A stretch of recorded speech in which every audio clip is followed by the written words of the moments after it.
Aqui é o pastor Igor Santana e nós estamos iniciando mais um Catedral Podcast. Aleluia, inclusive, né? Já começa falando errado, aí não dá. Inclusive, nós queremos pedir para que você venha curtir, comentar, compartilhar, se inscrever no canal e ativar o sininho. Por quê? Porque aqui nesse canal nós vamos estar mandando tudo que é acerca do podcast, acerca dos nossos cultos. Você precisa estar antenado àquilo que Deus está fazendo e aquilo que nós estamos comunicando nas redes sociais. Por quê? Porque além de ser um canal de divulgação, também é um canal de evangelismo. Então, se você curte, se você compartilha, se você se inscreve, você está cooperando para que o reino de Deus cresça. Então, com muita alegria, eu quero pedir para que você curta, compartilha, esteja antenado aí com a gente, que eu tenho certeza que o material que sai deste canal vai ativar a tua fé de uma maneira toda extraordinária. Inclusive, você que também quer ser um patrocinador do nosso podcast. Por que patrocinador, pastor? Porque aqui nós temos projetos grandes, meu irmão. Nós sabemos que esse podcast, pela fé, o intuito é edificar a nossa congregação, os irmãos que estão aqui com a gente. Mas nós cremos para coisa grande. Eu sou da fé, aleluia. Eu sei que Deus pode fazer através daqui. Então, você que é empresário, tem uma empresa, tem um restaurante, mandar uma comida para nós, aleluia. Você que quer patrocinar, entre em contato aí com a gente, está na descrição o contato que você precisa entrar e nós iremos divulgar a sua empresa aqui. Inclusive temos também o Pix da igreja. Você que quer fazer uma generosidade, uma oferta de amor, pode ter certeza que vai ser de muito proveito e nós vamos usar isso aqui para o reino e para o evangelho. Inclusive nós já temos um patrocinador que sem dúvidas é uma das canecas mais top, ou melhor, um dos produtores, né? Se é assim que eu posso falar, não sei se é isso. Os fabricadores, sei lá, de caneca, que é nosso irmão Vitor. Essa caneca aqui foi produzida para ele, especial para o podcast, está escrito Catedral Podcast aqui. E esses mimos aí a gente vai divulgando. Então, você que quer comprar uma caneca aí também, pode entrar no mesmo contato aí da secretaria que vai encaminhar o contato dele para você. E eu tenho certeza que você vai conseguir personalizar a sua caneca. Tem canecas com temas bíblicos, tem caneca do jeito que você quiser. E o que você pedir lá, ele desenha até o apocalipse para você lá. Pode ter certeza disso aí. Tamo junto. Que Deus venha te abençoar. Presta muita atenção nesse podcast, nessa conversa. Podcast é um tempo de mesa onde a gente investe um tempo para que você conheça os irmãos que são referências para nós aqui, irmãos que têm nos edificado de alguma maneira. Eu tenho a honra de trazer eles aqui para que a gente conheça eles no bastidor, e é sempre uma honra. E desta vez nós estamos aqui com um convidado que eu conheci há esse tempo e tem me edificado muito. Queria que nós viéssemos receber com muita alegria evangelista Robson Silva. Aleluia, glória a Deus. Como é que está, evangelista? Tudo bem, graças a Deus, cara. Obrigado por esse convite aí, top demais. Cara, é sempre bom estar falando de Deus. E como o pastorzão falou, gente, vocês se tornam evangelistas digitais quando vocês compartilham, curtem, envia para alguém. Pode parecer, eu costumo muito dizer isso, pastorzão, pode parecer um compartilhar, um curtir, algo tão simples, mas que alguém que vai receber essa palavra ou ver algum testemunho pode edificar muito essas vidas. Então, façam isso que vocês vão ver que poderoso que é isso. Bom demais. Inclusive aqui nós estamos sentados à mesa. Acho que em todos os podcasts eu falei isso, que nós estamos assentados à mesa. E a mesa é o único lugar onde não há distinção de pessoas. Independente do valor que temos na conta, nesse lugar nós sentamos e todos estamos da mesma altura. A mesa é um lugar onde nos iguala, onde a gente compartilha, onde a gente aprende, onde a gente ensina, aonde a gente está na mesma altura no reino. Deus, Ele quer isso de nós, que nós possamos mais tempos de mesa. Você não acha que nós precisamos de mais esse tempo de comunhão? Você não acha disso aí que está precisando aí na igreja? Com certeza, cara. Isso é um tempo muito bom, um tempo edificante. Inclusive, cara, esse tempo é precioso, como você falou, é troca de ideia, é troca de informações, troca de conhecimento, troca talvez de informações que edificam um ao outro. É muito bom. O tempo na mesa, para mim, é valioso. Com certeza. É onde Jesus ensinava os seus discípulos e é coisa poderosa. Vamos lá, nós que tivemos aqui na congregação, aqui na igreja, nossa Catedral Brasil para Cristo em Itu, nós que vemos aí você com uma garra evangelística. Antes de eu perguntar sobre a tua história, eu acho sempre interessante, por isso que não tem pauta aqui, tá? A gente vai conversando aí até onde a gente cansar, tá bom? Show. E também não tem, vamos começar a pauta aqui, tem que ser certinho, não, vamos bater um papo aqui. Eu percebo que você carrega uma unção evangelística, um dom ministerial, né? Que Deus entregou, teologicamente, falando no termo mais correto. É um dom que você carrega dentro de você e nós que te conhecemos nos bastidores, vemos essa garra dentro de você. Só que eu percebo, você me corrige se eu estiver errado, que nas igrejas a gente vê os evangelistas e costumeiramente eles estão com os seus ternos, com as suas gravatas, sentado atrás de um púlpito e não são evangelistas que vão de fato para a rua ou que evangelizam onde estão. Como que você enxerga o chamado de um evangelista hoje, cara? Cara, eu principalmente em mim, isso que refletiu em mim, assim, eu vejo que tem uma coisa muito poderosa que, na verdade, eu vi em Jesus. Aonde ele ia, tem até a hora lá que as pessoas falam assim, mas como que a gente vai saber quem é Jesus se ele se veste igual às pessoas? Então, tipo, relacionado a vestimenta e tal, não tô questionando a ninguém, cada um vai se vestir da maneira que né, deseja no coração, mas, cara, eu entendo dessa maneira. Você precisa ser totalmente diferente para alcançar alguém, para ser igual a alguém, porque hoje em dia as pessoas elas olham para mim, sendo da igreja, e ela olha assim, mas você não pode fazer isso, você não pode fazer aquilo, você não pode fazer aquilo outro. Já passou por isso? Nossa, com certeza, em todo momento eu posso por isso, mas na minha família mesmo, tem um primo meu lá que ele olha o meu jeito de se vestir e fala assim, eles acreditam que eu sou pastor, eles me chamam de pastor, falam assim, como que um pastor da igreja pode se vestir assim? Eu falo assim, eu sou igual a você, cara. Blusa do Mickey. Tipo assim, essas calças assim, esses tênis, camisa e tal. Fala, não, cara, eu sou gente da gente, eu sou igual a você e tal, não muda nada difere eu de você e tal. E é isso, cara, tipo assim, agora até fugiu um pouco da pergunta que você falou, que eu entrei nisso daqui. É isso mesmo que você está comunicando, porque a gente vê pessoas que carregam um nome de evangelístico, porque se a gente for entrar teologicamente, a turma conhece, sabe que eu gosto de entrar nesses assuntos teológicos, a gente vai perceber que o evangelista não é aquele cara que carrega. Hoje ser evangelista é sentar atrás do altar, velho. Entendi. Ser evangelista é vestir um terno e colocar uma gravata e sentar atrás. E tipo assim, como que você enxerga isso hoje? Eu vejo poucas pessoas que a gente conheceu, que eu conheci pessoalmente, que carregam uma chamada evangelística mesmo e colocam isso em ofício e em prática. Porque a gente vai perceber, você vai perceber que os evangelistas, eles são uma classe de pessoa que biblicamente é que arregaça as mangas. Então, como que você lida com isso? De galera que se diz ser, eu vou ser pesado a nível de dizer teologicamente, tem pessoa que acha que mas não é. Por quê? Porque não se comporta como. E para você, o que é se comportar como evangelista? Show, agora sim. Cara, isso foi uma coisa que dentro de mim florou. Quando eu conheci Jesus, o primeiro contato que eu tive com Jesus, teve um mano que eu trabalhei com ele que me evangelizou e o nível de evangelismo dele para minha vida foi sempre do amor e amor por pessoas.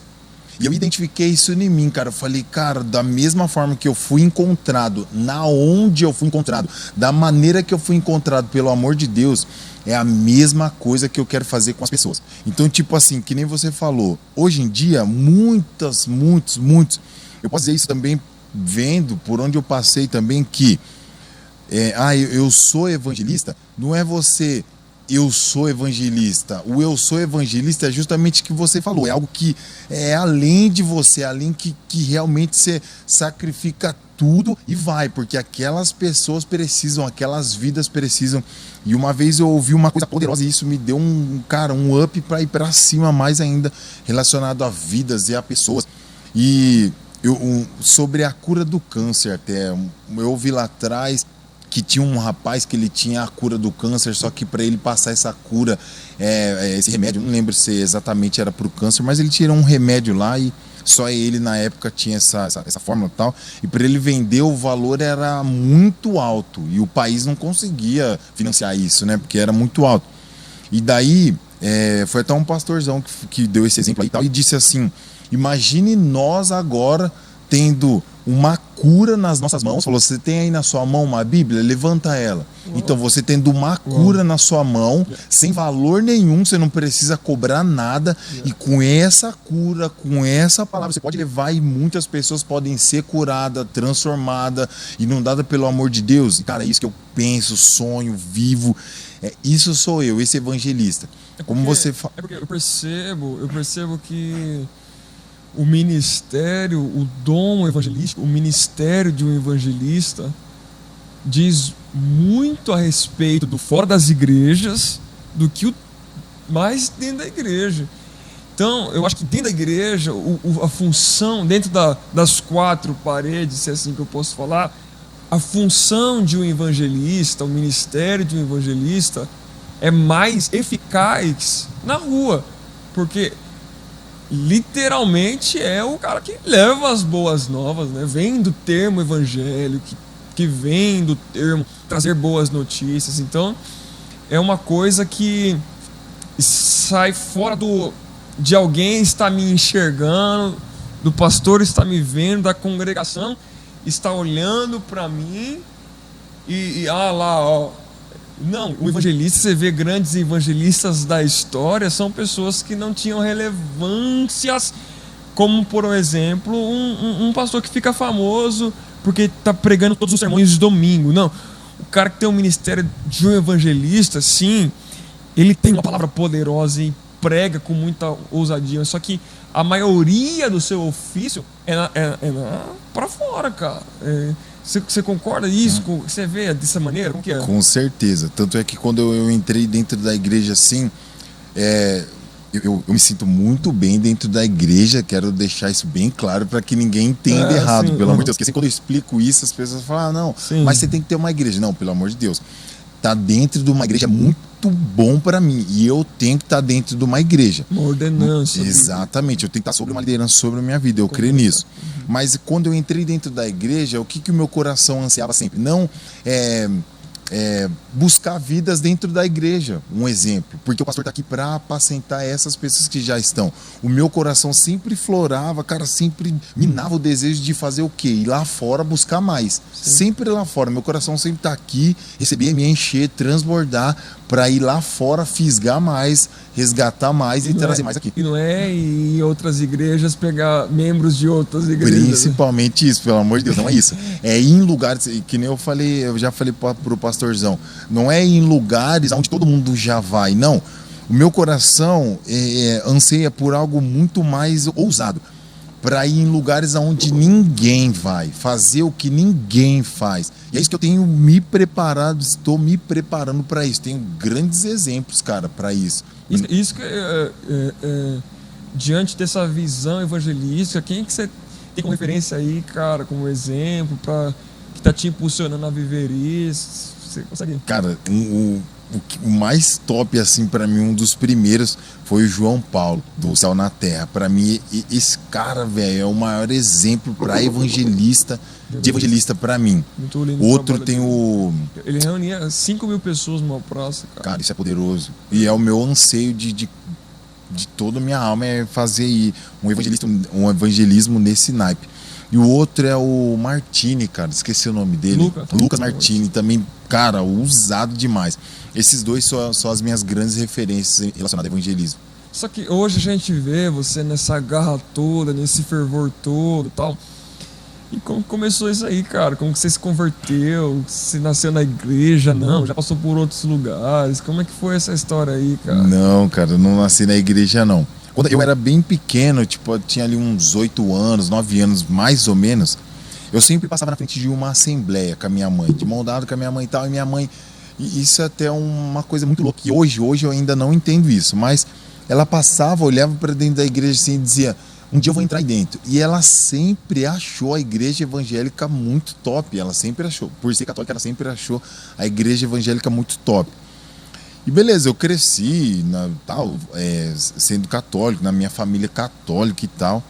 Fui crescendo, mas nesse meio tempo, até conhecer esse Deus poderoso, cara, eu me envolvi na Umbanda, fiquei aproximado, assim, que eu me lembre, 3 anos, assim, é o tempo que eu lembro. Mas 3 anos. 3 anos, mas acredito que eu fiquei um pouco mais. Primeira religião, não tinha nem passado pela igreja. Não, nenhuma igreja. Essa foi minha primeira. E como que você conheceu contato. a Umbanda, cara? Como você chegou até lá? Que não é simplesmente, cheguei, caiu dentro de um terreiro. Tipo assim, eu cheguei lá através de um convite, mas só que esse convite de um rapaz que eu andava com ele, era um amigão nosso, nós estudava junto e tal, e ele falou assim: cara, vamos lá, porque esse negócio aí não é de medo não, igual as pessoas falam aí, é um negócio da hora, você vai curtir, vamos lá. Ele usou então uma boa estratégia pra te levar lá. Boa estratégia. Você pensava o que antes disso? Eu tinha muito medo, eu achava que eu ia chegar lá, que ia passar o maior medo mesmo. E daí quando eu cheguei lá, realmente, foi aterrorizante pra mim. Eu tive esse contato, olhar toda aquela galera de branco e tal. O primeiro impacto foi negativo. Foi totalmente negativo. Eu sentei no banco, fiquei quietinho lá, só olhando, deixar o mover acontecer lá. Eles fizeram a roda e aí começaram a tocar tabaco e tal. E uma coisa que me laçou nesse primeiro momento foi as tabaques, cara. Porque eu sempre curti desde pequeno, minha família sempre foi do samba e tal, e eu sempre curti tocar também. Não fala que você tocava na roda de samba, não? Tocava também. Aí sim, aí já toquei pagode pra caramba. Pandeiro, tocava o quê? Tocava pandeiro, tocava percussão em geral, pandeiro, surdo, reco, um monte de coisa. Aí quando você entrou lá e viu a tabaca... Aí foi amor à primeira vista, vamos dizer. Então essa foi a cilada pra mim. Eu entrei lá, cara, e vi que elas duas tinha 3, na verdade. Se chama Pirrum e Lé, eles chamam assim lá. Sim. E daí tinha uma menorzinha do meio e a outra grandona. E eu falei, cara, isso é legal demais, esse som aí.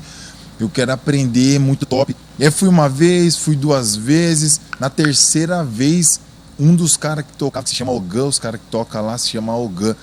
Ele precisou sair, que ele ia mudar de cidade. Daí veio o convite da mãe de santo pra mim. Cara, você já tá vindo aí e tal. E eu fiquei sabendo que você toca pagode, assim. Depois de quanto tempo isso, mais ou menos? 3 visitas lá. Nossa, 3 visitas, ela já te fez o convite. 3 visitas, ela já foi pra cima. Que eu já era amigão desse menino, então eu sempre já tava fora essas giras que ele chama, né? Fora essa gira, a gente tava ali no churrasco com a família deles, tal. Mas lá fazia 3 visitas. E ela falou assim: você não quer tocar com a gente? Os meninos falaram que você toca pagode e tal. Falei, mas não sei tocar não, é fácil, você aprende, tal. Realmente, cara, eu aprendi muito rápido. Instrumento de couro, na verdade, eu aprendo rápido pra tocar. Corda que eu não levo muito jeito. Sim. E daí foi muito rápido, eu aprendi a tocar e aí fui me envolvendo, fui consagrado ao Ogã, depois foi indo, aí tive... E é uma literalmente consagrada? Literalmente uma consagração. O que é um Ogã e como é essa consagração, cara? O Ogã lá, ele é o... Aqui no caso é o ministro de louvor. É o ministro de louvor. Exatamente, o Ogã que rege todo o louvor para que as entidades se manifestem. Então... realmente é isso. E lá tinha 3, eu ficava na do meio lá. E como foi essa consagração, cara?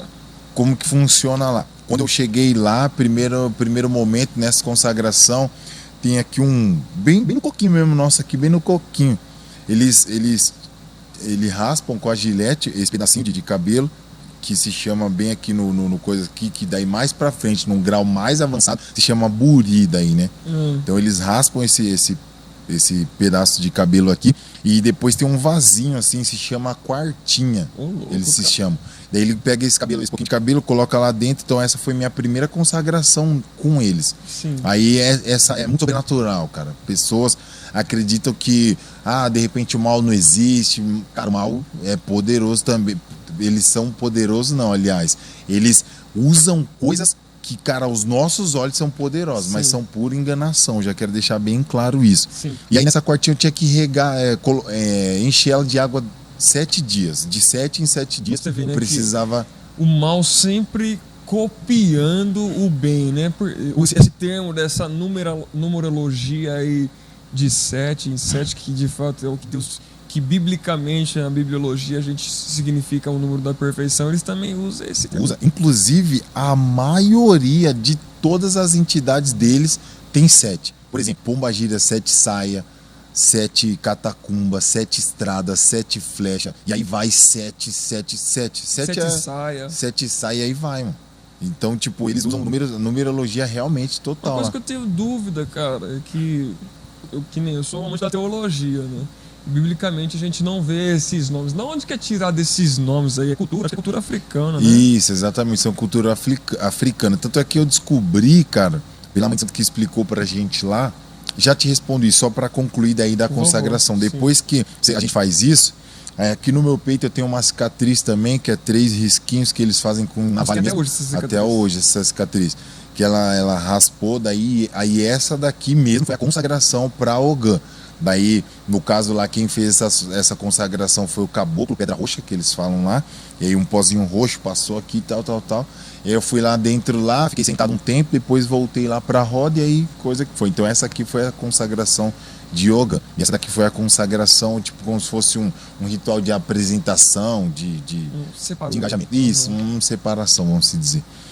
E esses nomes realmente vêm da cultura africana. Tanto é que eu não sabia, descobri depois. Tanto é que depois eu fui para pesquisar isso, mas foi e não acabei nem pesquisando. Mas ela fez muito sentido, que daí a capoeira lá atrás, que foi a fundadora dessa religião. Porque a capoeira, porque lá atrás eles não poderiam adorar outras pessoas, porque naquela época, adorar outros santos, naquela época os brancos, né, eles falavam os brancos que eram os donos dos casarão e tal, que daí os negros eram os escravos, então eles desenvolveram a capoeira para adorar os santos deles. Eu te pergunto, eu sou muito curioso, cara, você que passou por isso tudo, já escutei muitos mitos acerca disso.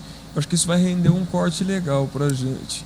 O cristão, ele pode fazer capoeira, cara? Então, tipo assim, cara, eu acredito que ele pode fazer capoeira, só o porquê que eu não indicaria fazer a capoeira, porque eles ele não... tá muito centralizado espiritualmente. Totalmente enraizado. Eles não cantam outras músicas a não ser as mesmas músicas que a gente cantavam lá. Entendeu? Entendi. Por exemplo, tem uma música que eles cantavam lá de marinheiro, que é exatamente a música que a gente batia o tambor para marinheiro vir. Entendi. Então, tipo assim, entre outras que tudo que eles cantam lá, que nem aquela que é bem famosa, capoeira, matar um zum, a gente batia o tambor lá pra baiano descer, entendeu? Entendi. Então, tipo assim, eu não indicaria por conta que é totalmente enraizado. Talvez, pelas pessoas que fazem, não tem esse conhecimento, então fica por isso mesmo.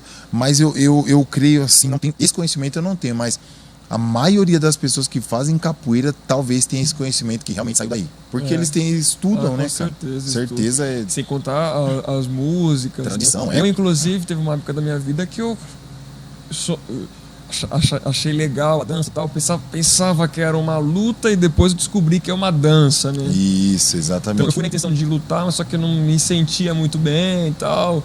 Filho de pastor, essas coisas. Então tem muito problema, né? Tem muito problema. Mas eu queria saber um ponto de vista de alguém que já passou por aí, sabe os mistérios que tem por de dentro aí, né?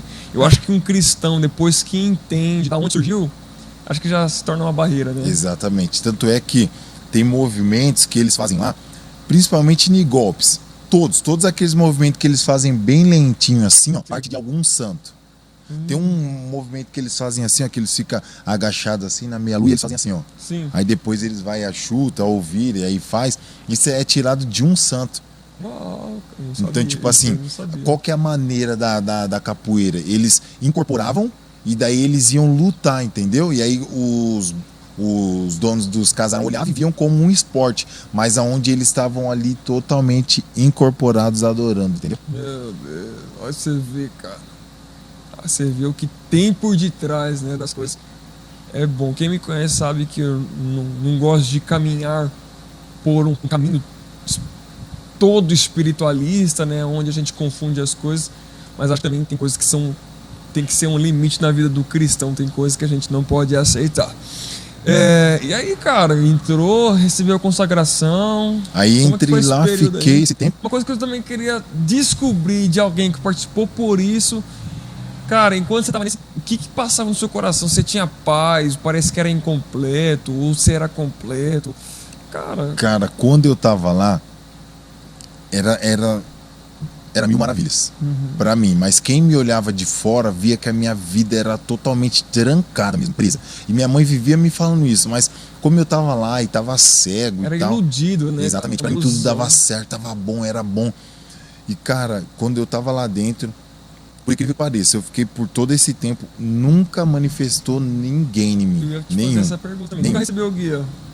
Nenhum, não recebi nenhum. Eu sempre senti uma energia muito forte lá dentro, muito forte, uma energia muito forte, mas nunca recebi ninguém. Até que um dia eu olhei pro tranca-rua e falei assim pra ele, cara... Ele estava manifestado em alguém. Manifestado em alguém. Isso. E ele falou assim, e eu falei assim pra ele, eu queria tanto que vocês manifestassem em mim, por que vocês não manifestam? Ele falou assim pra mim, porque atrás de você tem uma luz muito forte que a gente não suporta. Meu Deus. Só que eu não sabia, não tinha esse discernimento que essa luz forte era Deus. Porque lá também tem um lance assim. Quando você entra, tem um santo que vai brigar pela sua cabeça.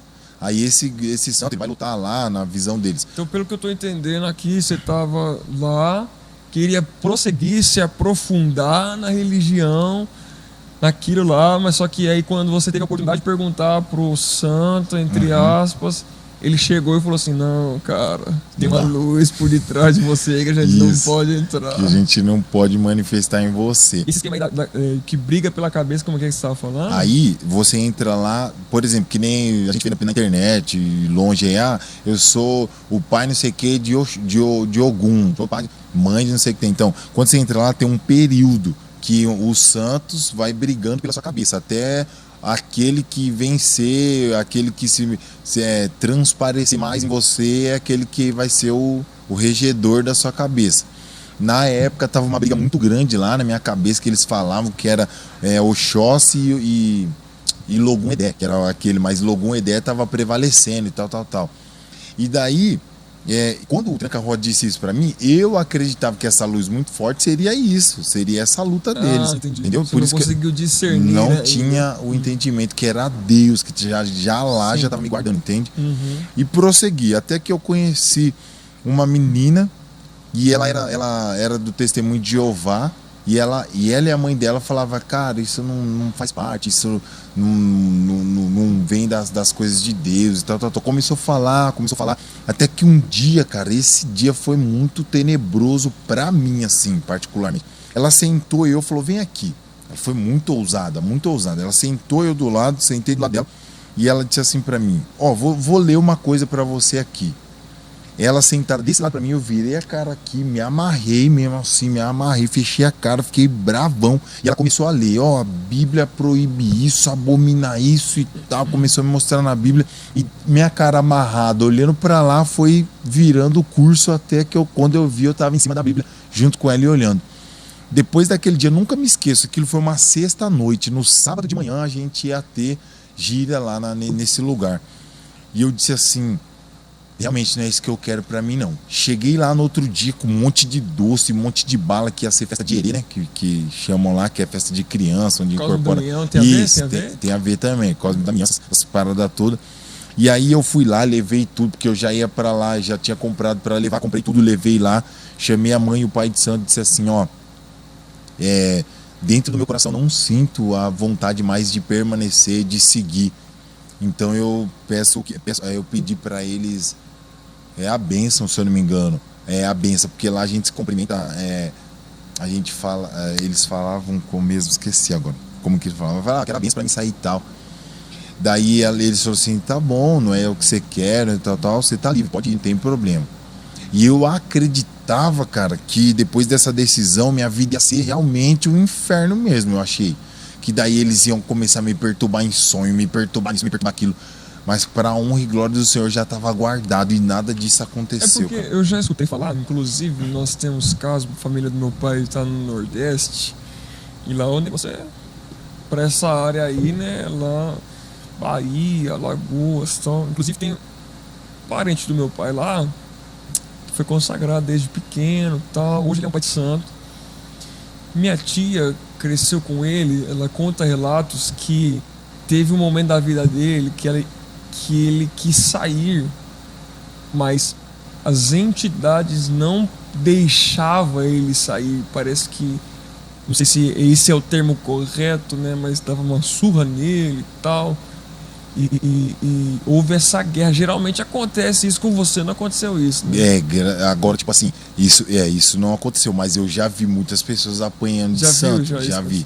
Isso, cara, a primeira vez que eu vi foi aterrorizante pra mim. E olha que eu já tava no meio já. Eu tava no meio. Mas você conseguiu enxergar a pessoa. Como que é isso, tipo cara? assim, eu sou muito curioso. Cara, é muito tenebroso. Eu não vi em si a entidade batendo, não vi. Sim. Mas ela tava em pé, na minha frente, cara. Na minha frente, em pé, assim, conversando com a gente. E daí a mãe de santo falando pra ela, mas você cuidou da sua partinha por esse tempo? Não cuidei, mas você não cuida. Ah, não tô cuidando, não tô dando comida pro santo, não tô fazendo isso, não tô fazendo aquilo. Era uma mulher. Era uma mulher. Não tô fazendo. Daí ela falou assim, então, e como que você quer resolver isso? Como que você quer fazer? Porque eu cheguei bem nessa hora que ela tava fazendo essas perguntas. Daí ela falou assim, então, aí a hora que ela foi dar a sequência na fala dela, ela já caiu no chão, rolando assim, ó. Se rolava pra lá e se rolava pra cá e gritava, cara. Não, para, tá bom, chega, tá doendo. E ela rolando na minha frente pra lá, rolando pra cá. Você vendo eu isso? vendo essa cena, ela se levantou, sentou no sofá, como se um caminhão tivesse passado em cima dela. Se levantou assim, com muita dificuldade, sentou no sofá e ficou assim meio com dificuldade de respirar até e tal. E, cara, eu acredito que esse tipo de impedimento para sair, eu acredito que é para aquelas pessoas que já estão num grau bem elevado, Tiago. Sim. Porque eu, graças a Deus, não tive esse problema nenhum, assim, para eles me perturbarem, me deixarem, não. Então, você não tinha nem ido na igreja, não tinha nem aceitado Jesus, já queria sair, já por causa de um texto bíblico exposto que ela leu pra mim. Isso fez você querer sair. E isso me fez, cara, por esse momento, assim, ela me fez sair. Só que, por incrível que pareça, eu não lembro o texto bíblico exato que ela me fez. Eu não me lembro o texto. Eu sei que é mais ou menos assim, que é a prática do espiritismo. Deus não aprovava. Alguma coisa eu sei que falava realmente do espiritismo. Então, por isso que eu saí. Eu lembro que, se não me falha a memória, foi Levíticos que ela leu pra mim. Sim. Se não me falha a memória. Aquilo entrou no seu coração cortando. De uma forma penetrável mesmo, entrou. E depois disso, aí eu saí de lá, não tive mais contato com isso, nem nada. Aí eu me separei dessa menina e conheci minha esposa, que hoje eu sou casado por 8 anos com ela. Da hora, que beleza. Você conheceu ela na onde? Eu conheci ela num evento que teve em Salto, cara, no Dia das Mães, dia 30 de junho de 2014. Olha só, lembrando as datas, pai. Exatamente. Pode não perder crédito. Não. Tá sendo Ela gravado. vê isso aí, já ganhei um ponto. Então, cara, eu conheci ela. E os avós dela já eram da igreja. Sim. E foi muito interessante essa nossa história, porque quando eu conheci ela não estava dentro da igreja. Ela estava fora, estava afastada por esse período. E em um dia que a gente se conheceu, daí teve um dia que ela ia na igreja, uma quarta-feira, eu falei, posso ir com você? E eu já sabia que eles eram evangélicos e tal. E eu fui a primeira vez. Era na Pinheiros até. No Vila Flora. Sei. Daí, cara, eu peguei e fui lá a primeira vez com ela. E quando eu cheguei lá a primeira vez, cara, senti um tocar de Deus poderoso. Hoje eu posso identificar o tocar de Deus. Posso dizer, não, foi Deus que ele disse. Cara, e foi um tocar totalmente diferente. Eu olhei para aquilo e disse, eu quero isso para mim. Eu quero isso para mim. Você encontrou a plenitude, né? Cara, aí eu encontrei a paz, o descanso, a direção. Aquilo que não tinha em outro lugar. Totalmente, cara. E aí foi quando começou a minha história com Deus mesmo. Aí eu comecei a me aprofundar em intimidade. E daí a gente tava namorando há alguns meses. Aceitou Jesus. Aceitei Jesus. Foi na frente do apelo. Muito poderoso. E aí eu peguei e eu sempre ouvi os pastores, as pessoas pregando, dizendo assim, não, você tem dúvida de alguma coisa, Deus confirma. E eu, por sofrer muito com o namoro, eu disse assim: Deus, então se o Senhor confirma todas as coisas, eu quero que o Senhor confirma para ver se ela é a mulher da minha vida. E eu pedi 3 confirmações, Deus deu 3 confirmações. A gente namorou um ano no próximo... Quando a gente completou um ano, em junho de 2015 a gente completou um ano. Em novembro de 2015 a gente casou. Uau. Mesmo ano que a gente completou um ano. E aí, pra honra e glória, agora até que a morte não separe. Quantos anos? Faz 8 anos que a gente tá junto. Benção Totalidade. Coisa linda demais. E aí, jovens casados com esse tempo aí. E a ponte mesmo, assim, pra Deus aí foi ela. Alguém plantou. Uau. E ela... Então, mesmo ela entrou na sua vida mesmo para selar aquilo que Deus já tinha falado. Coisa maravilhosa. Cara. E aí, tanto eu então, me aprofundei... Foi distinto, foi proposital tanto para ela quanto para você. Exatamente. Construindo isso junto e tal. E sabe o mais interessante disso, cara? Que eu achei muito engraçado depois que ela falou para mim. Ela falou assim que orava com Deus, nessa época que ela estava fora, ela orava com Deus mesmo assim e dizia assim: Deus, eu quero um pretinho, pagodeiro e que vai na igreja comigo. E na época, de verdade, e na época eu tocava pagode e eu fui na igreja com ela. E aí eu falei assim, depois que ela falou pra mim, eu falei assim: nossa, Deus caprichou nos mínimos detalhes pra você. Detalhista aí, né, rapaz? Detalhista, cara. Agora eu não entendo o pedido, porque pagode... Tipo assim, é um pedido que foi Deus que entregou meu, né? Que é muito aleatório, né? Muito. Vai pra igreja e pagode. Tipo assim, né? Mas, cara, ela foi meu grande alicerce pra Deus. Assim, foi uma bênção. A família, construiu uma família. Tem o presente de Deus aí, né?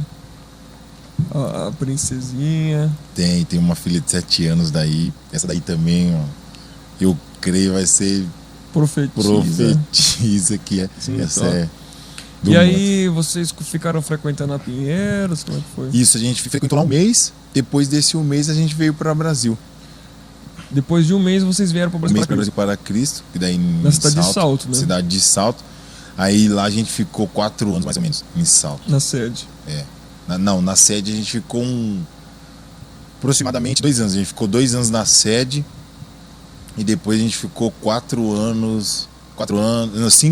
A gente ficou daí 5 anos depois no Planalto. Lá. Cara, eu te conheço, eu sei que você liderou os jovens, mas a unção evangelística veio antes ou depois da liderança dos jovens? Veio antes. Veio antes.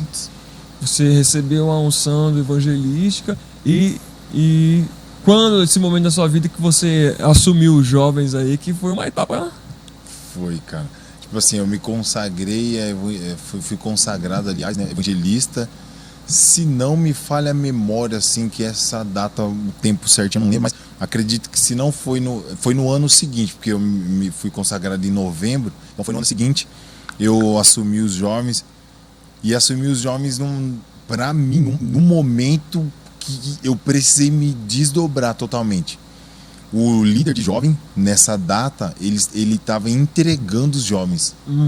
E no mês que ele entregou os jovens, era o mesmo mês que ia acontecer. No mês seguinte, aliás, ia acontecer o congresso dos jovens. Cara. Meu Deus. E ele já estava... Eu caí muito de paraquedas nisso.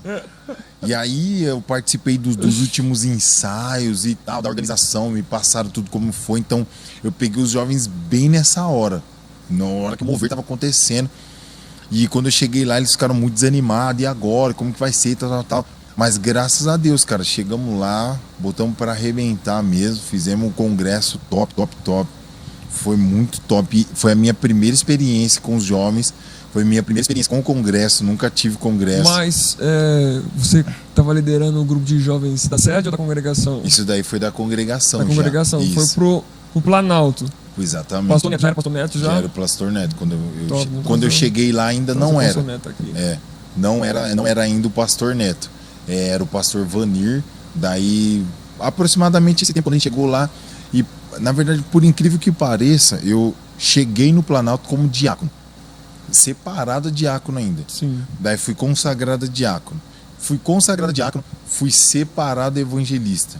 Depois que eu me consagrei evangelista, daí quem me levantou, aliás, em evangelista foi o Pastor Neto. Daí foi nessa transição aí. E quando você recebeu jovens, o convite, já era algo que ardia no seu coração? Porque, sim, o dom ministerial que você carrega é evangelístico, mas só que não significa que um evangelista não pode ser líder de um ministério, que o evangelista não possa pastorear uma igreja, que o evangelista não possa ser músico, inclusive. Nós temos aqui pastores que dirigem igrejas e também são músicos. Nós temos ciclanos que são pastores, mas também são líderes de outro ministério. Tal. Independente do ofício ou do dom ministerial que carrega, você acredita o quê? Que você já nasceu com esse despertar para jovens, que a sua voz conecta com a deles, você já tinha clareza disso ou foi pego de surpresa? Porque hoje a gente sabe a maneira que você se comunica com eles gostam muito de te ouvir, mas na época, como que tava passando isso no coração, cara? E isso daí, cara... Cada um é distinto, né? Quando eu entrei mesmo assim da igreja, fui conhecendo as coisas, o que mais brotou do meu coração para fazer nem foi tanto ser líder de jovens, mas de participar dos jovens e um dia ter a oportunidade de contar o meu testemunho. Então, tipo, eu tinha isso dentro do meu coração, eu quero estar no meio deles para contar o meu testemunho, eu creio que o meu testemunho vai edificar eles e aí a gente vai. Então, tipo, esse sentimento veio crescendo, eu quero estar no meio deles, eu quero fazer. E aí foi onde Deus preparou tudo isso e disse: você quer estar no meio, então vou preparar você para isso, vai agora, você está no meio. E veio a liderança. Então, tipo, estar no meio dos jovens, trabalhar com os jovens é uma coisa que nunca saiu do meu coração, cara. Nunca saiu do meu coração. É algo que realmente é isso, sabe? Como quando você se vê, tipo, é isso aí. O que eu acho maneiro de você é isso, cara, porque independente de estar na liderança ou não, você comunica com eles, né? Fala com eles, Deus está te levando também para uns lugares diferentes, mas independente de estar na liderança, exercer aquilo que Deus te chamou. Então não precisa ser líder para ajudar um jovem, para até mesmo porque direcionar, para impulsionar alguém. Exatamente. Por exemplo, eu só posso, eu tô sentado na nave da igreja, mas chegou um jovem novo lá, mas eu vou falar com esse jovem, é o líder que tem que falar. Não, cara, isso, se você já tem, vai pra cima, já cara. parte de você, isso.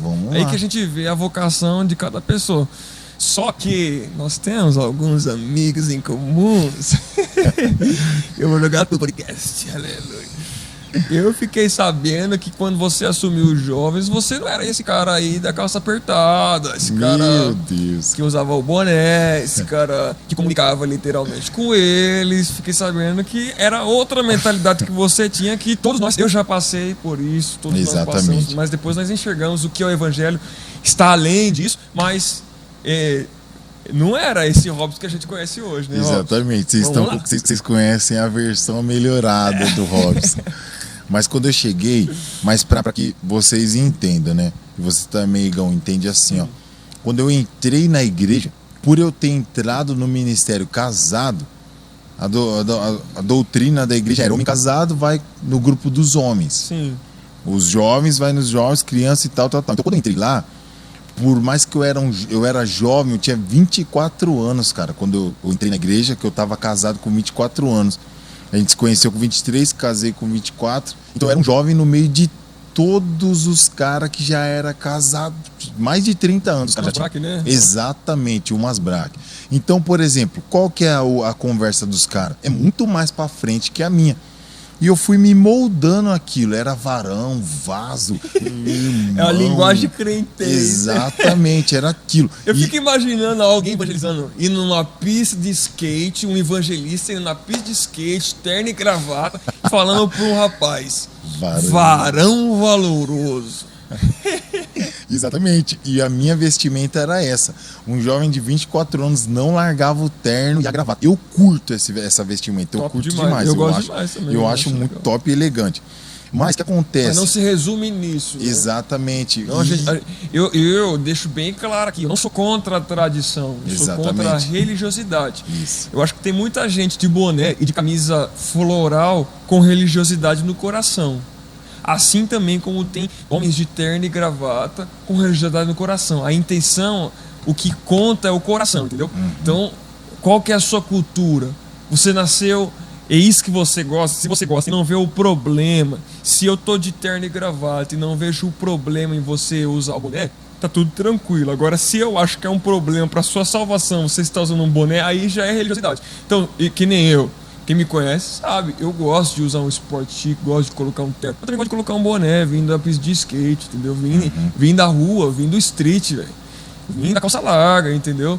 Então, eu consigo também me moldar, discernir o ambiente, procurando não ter religiosidade no coração, para que eu não combata a religiosidade com religiosidade. Então, que nem aqui na nossa igreja, nós temos esse privilégio de olhar para a direita, ver um evangelista de boné, e olhar para a esquerda e vemos outro evangelista, entendeu? Por quê? Porque há multiforme graça, ninguém olha com religiosidade. Condenando ninguém. Condenando ninguém, independente de quem você é. Eu tô aqui assim e você está aí assim, mas nós dois estamos prosseguindo para o mesmo caminho. Isso é multiforma e graça do reino, é uma engrenagem, né? Eu gosto sempre de desenhar assim. As pessoas que eu consigo alcançar, talvez você não consiga. E as pessoas que você consegue alcançar, talvez eu não consiga alcançar. Só que você passou por essa transformação. E por que você achou a necessidade dessa transformação? Porque, não sei, talvez você estava sendo... A galera não estava te escutando daquele jeito. Cara, foi tipo assim, na verdade eu me vestia desse jeito porque foi uma visão que eu criei na minha mente, que eu tinha que estar daquele jeito para alcançar um respeito. Foi daquele jeito, depois que eu me converti, que eu tinha que me vestir e tal. Mas e depois, conforme o tempo, com a ajuda do pastorzão Neto, que foi me moldando demais nisso, ele que deu pontapé e disse, cara, sai dessa vestimenta, que isso aí não é o Robson, não.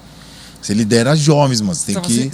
O problema não é a vestimenta. O problema é que você estava sendo alguém que você não é. É isso que nós queremos que as pessoas entendam. Exatamente. Se você é o cara que gosta do terno, vista, cara. Mas se você está fingindo ser alguém que você não é, aí é pecaminoso. Aí é o problema. Aí é o problema. Foi o problema comigo. Porque daí eles olhavam pra mim, um jovem, terno e gravata. Eu ia pregar na igreja, era terno e gravata. Terno e gravata. Eu tava no meio deles, tava com um camisão e calça jeans, camisão, às vezes gravata. E aí foi indo. Eu falei, cara, e aí o pastorzão fui vendo a visão dele. Ele foi me mostrando e eu fui olhando pros jovens também. Falei, cara, desde que eu não escandalize na minha vestimenta, eu tenho que me sentir bem, primeiro de tudo. Eu me sinto bem de terno e gravata, mas eu olhei e vi como. Eu tenho que me vestir de uma maneira que eles, primeiro de tudo, se sintam à vontade. Isso é missional. Isso é não olha, não olha pra mim tipo assim, com o senhor Robson. Não estamos aí com o parceirão aí, o Robson aí, ó. Gente da gente, tal. E aí foi quando eu comecei a me moldar, cara. E cheguei, e hoje eu me sinto bem pregando dessa forma e tal. Inclusive, cara, que nem você falou, eu já fui muito atacado. Tipo assim, mas é crente, tal. Um pastor, por ética, não vou falar o nome, mas chegou em mim e disse assim, como pode um evangelista se vestir dessa forma?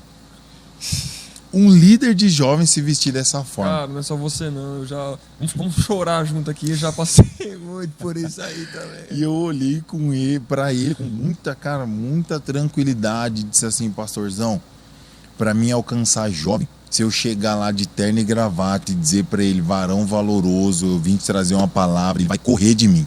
Verdade. Mas se eu chegar vestindo igual ele, falando igual ele, pode crer que ele vai querer conhecer o Deus que eu conheço. Eu acho que isso aí é o segredo do evangelho, que Paulo foi assim.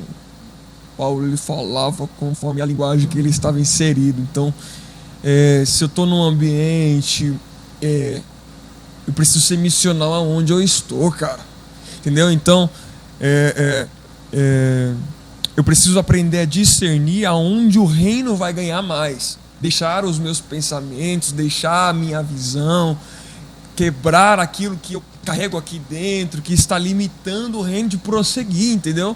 Então, se eu entender que eu preciso comunicar visualmente, a minha linguagem precisa comunicar com eles para que eles ganhem, para que o reino ganhe eles como participantes do reino. Eu preciso entender que eu preciso me adequar a isso, porque eu vou ganhar mais jovens dessa maneira ou dessa maneira.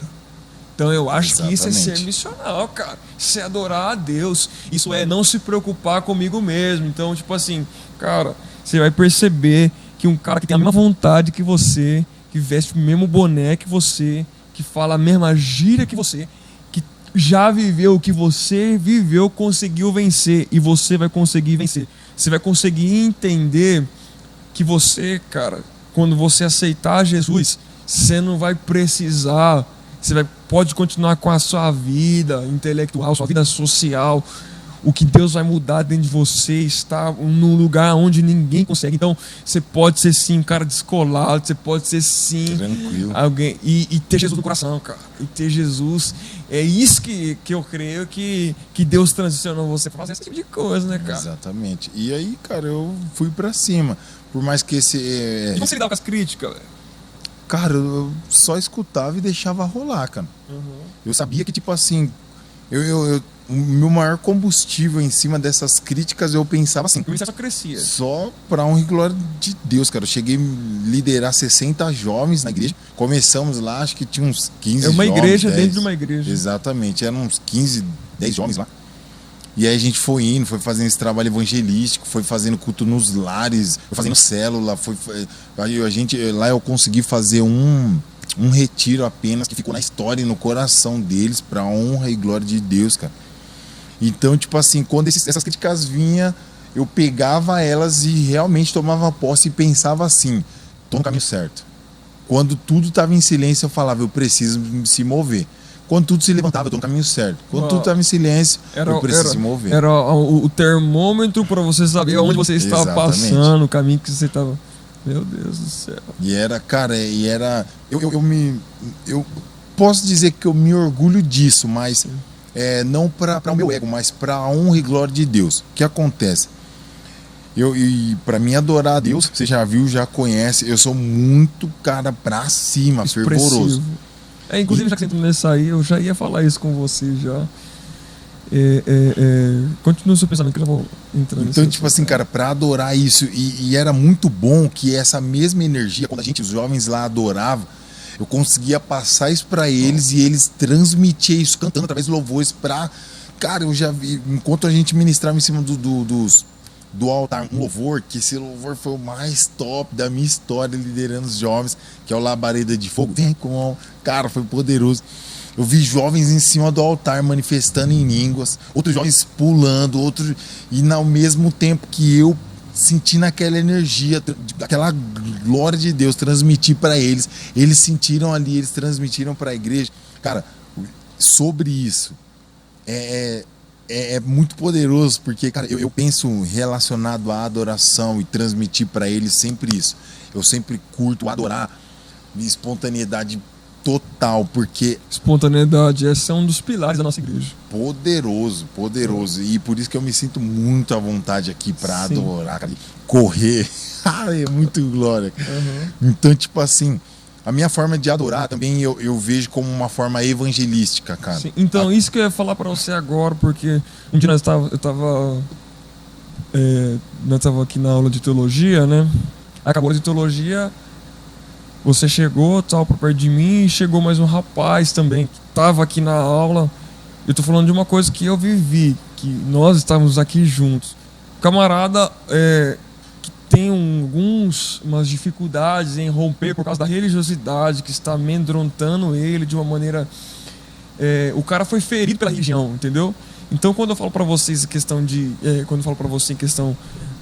que Deus me chamou para a quebra da religiosidade, não é questão visuais, é em questão de traumas que foram gerados dentro das pessoas, entendeu? Então nós temos um camarada, você sabe, você viveu isso comigo, alguém que o contexto viveu, neto de pastor, bisneto de pastor, foi criado na igreja, da tradição, só que ele foi magoado por ambientes religiosos, a ponto de ele saiu da igreja, fez coisas que ele julga ser errado, e quando voltou, a galera chegou até menosprezá-lo pelas atitudes. Tudo isso por conta da religiosidade, quando Jesus está querendo somente abraçar esse tipo de pessoa. Isso gerou um trauma tão grande dentro do coração desse rapaz, que hoje ele diz que tem vontade de fazer, mas só que tem uma voz, cara. Tem uma voz dentro dele que proíbe ele de fazer aquilo que ele quer fazer para o Senhor, porque julga ser meninice, julga estar empolgado, julga até estar. Isso é um pecado contra o Espírito que foi colocado pelo padrão da religiosidade, que é coisa de influências demoníacas.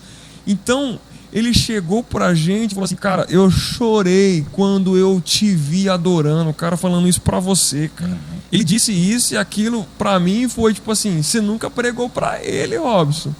Você nunca chegou pra ele, pegou na mão dele e falou assim: ó, você tem que fazer isso, isso e isso. Mas o seu comportamento diante da congregação, tenho certeza que isso não foi para mostrar, mas sim para você expor para Deus aquilo que você está sentindo, o seu modo de adorar, o seu modo de glorificar, a maneira que você corre inspirado pelo Espírito, impulsionou a ele a querer romper a religiosidade e Deus já começou a trabalhar dentro do coração dele, cara. Então, o que você sente, velho, quando a gente que vê a sua adoração expressiva?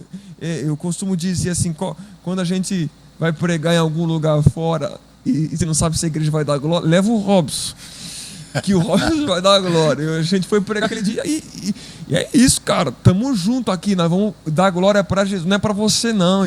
Não é para o pregador, não é para o ministro de louvor. É para Deus. E você é muito expressivo nessa adoração.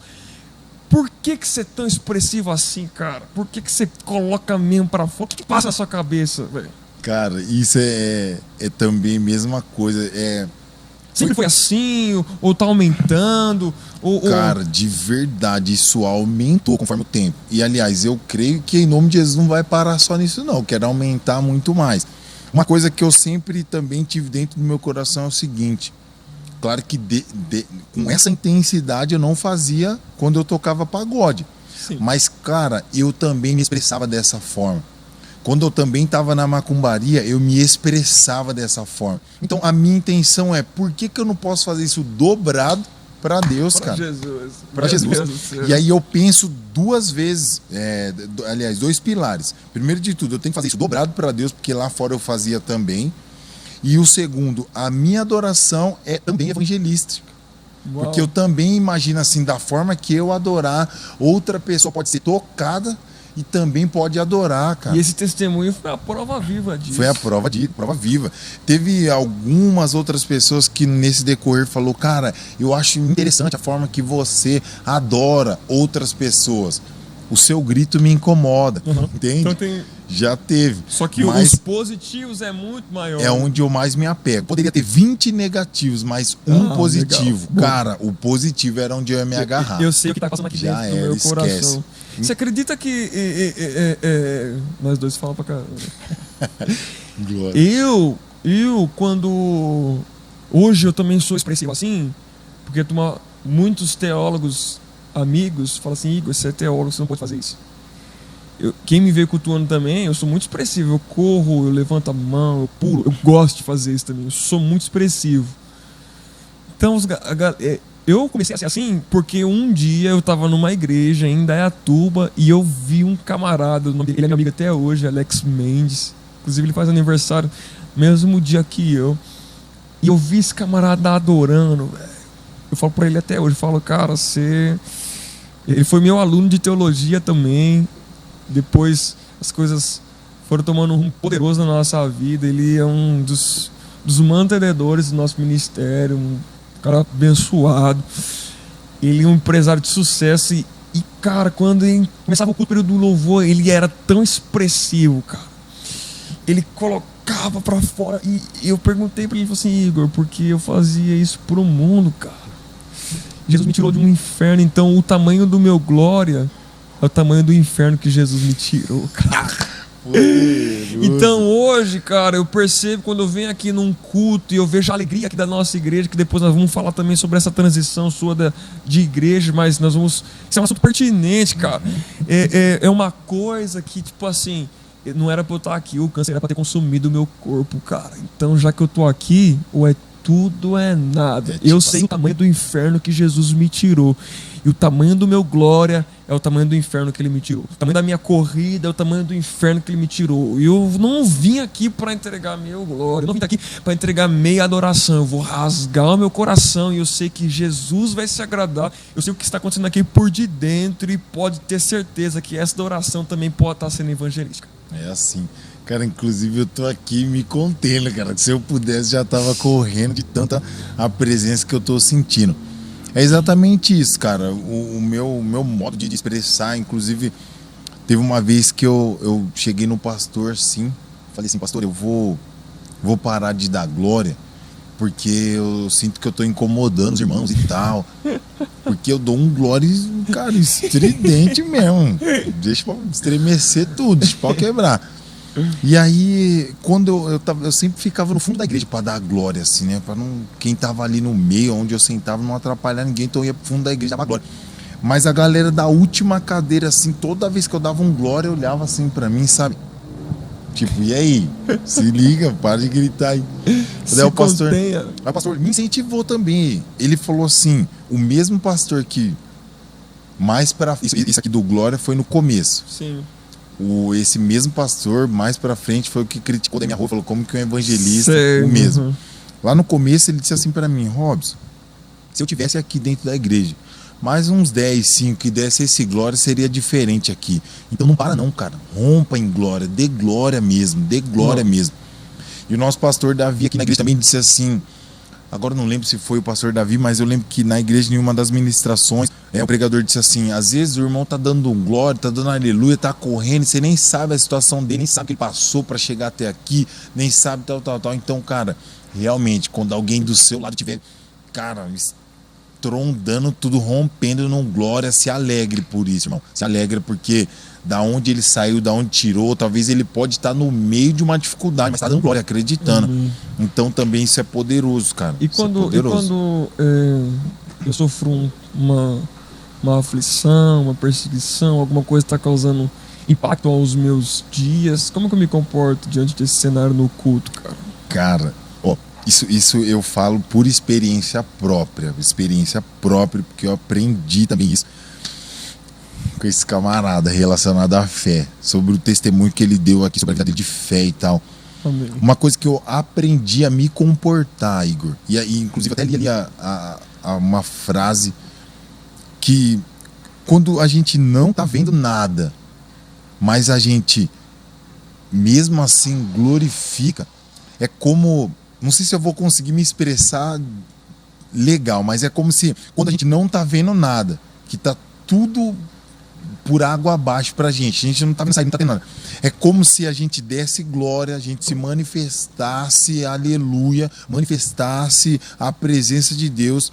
É como se essa adoração materializasse algo pra gente ver. Uau!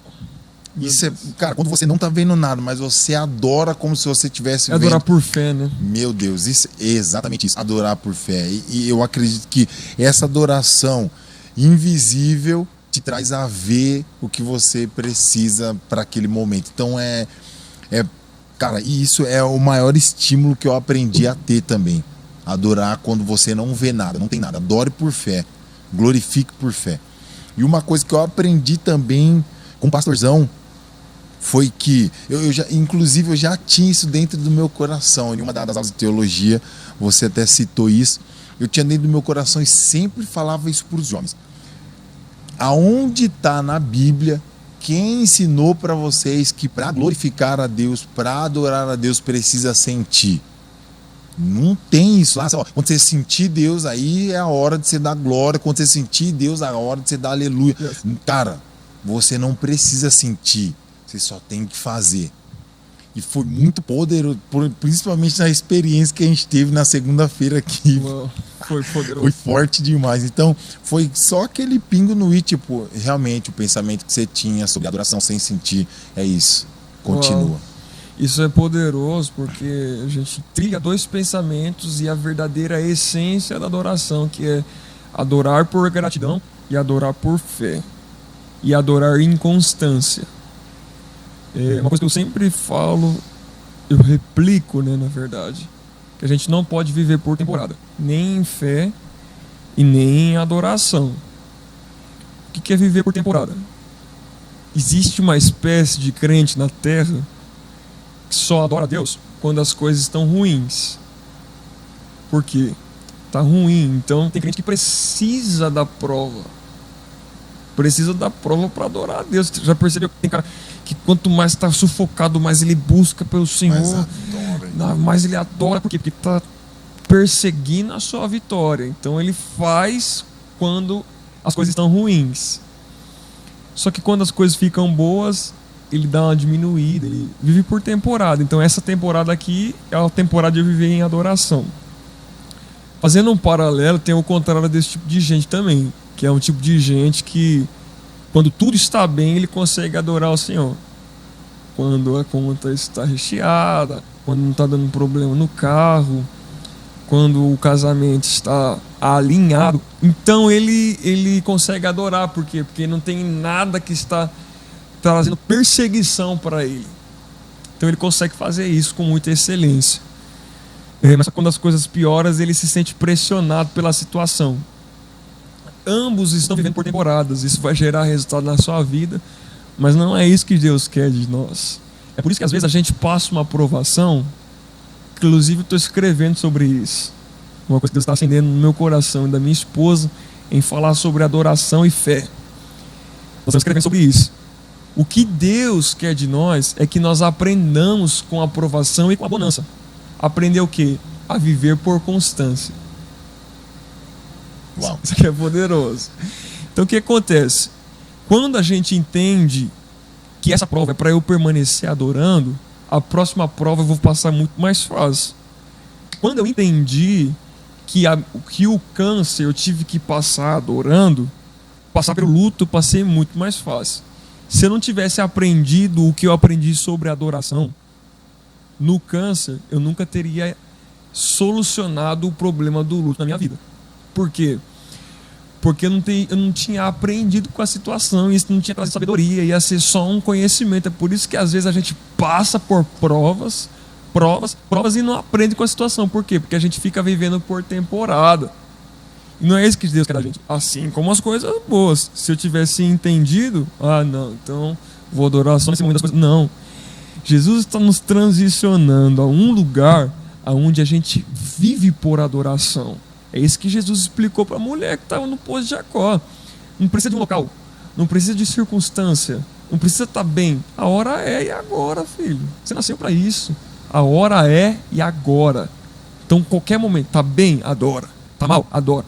Quando a gente entender que isso é constância, tem que ser uma constância na nossa vida, eu tenho a convicção que a gente vai aprender algo com o Senhor. Nunca mais a nossa vida vai ser a mesma.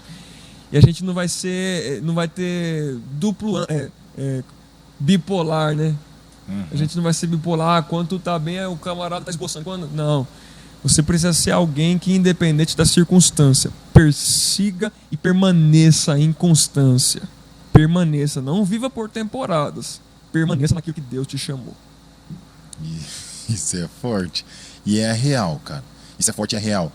Eu já assim como você, certeza, já trilhou no meio dessa galera aí. Tem muito do nosso lado.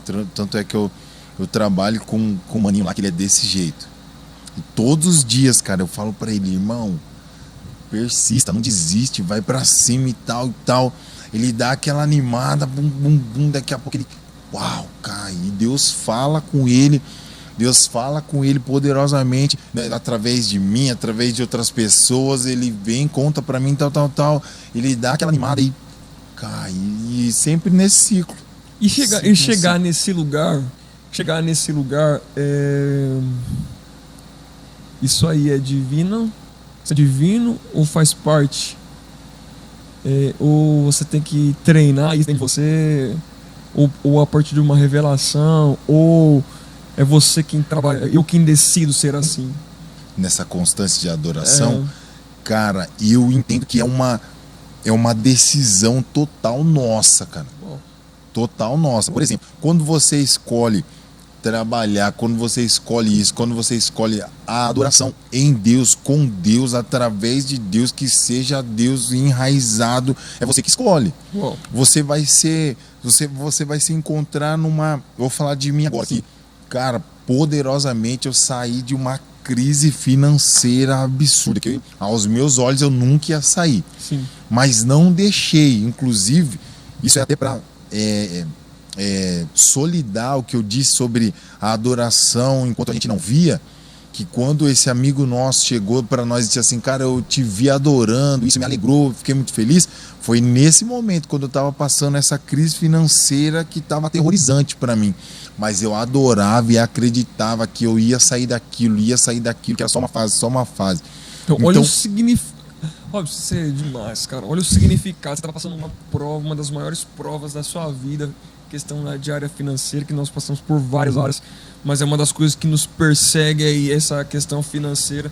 Você está passando por isso, cara. E nesse momento, se você tivesse sido bipolar e não esboçado aquilo que estava dentro de você, ou tivesse tomado a decisão de adorar mesmo diante da circunstância, um camarada não tinha olhado para você e você, como um evangelista, teria falhado na missão e não teria trazido destino para alguém que estava te observando. Cara. Exatamente. Então, cara, por isso que eu digo, tipo assim, não importa, é algo que eu tenho dentro do meu coração também. A minha situação, a minha circunstância não pode interferir na minha adoração. Não pode, cara, não pode. Minha adoração tem que ser intensa. Ah, mas então você é um homem de ferro, nunca se abate. Não, se abato, eu fiquei muito triste, chorava, mas tinha uma coisa que eu nunca fiz nesse período que eu passei. Nunca questionei a Deus.